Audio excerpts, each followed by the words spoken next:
Diyos ko, akala mo ba yung presidente natin nagtatrabaho? Hindi nagtatanong yan at all. Hindi, I swear to the flag, si BBM, hindi yan siya.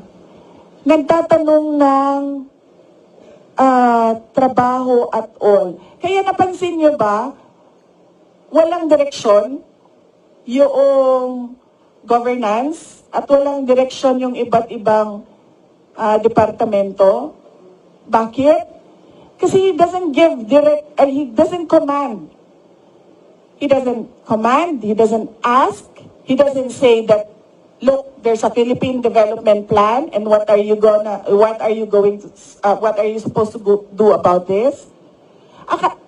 Akala nyo ba yung ginawa ko sa DepEd, galing yun kay Bibi? Hindi, akin yun. Lahat. Kasi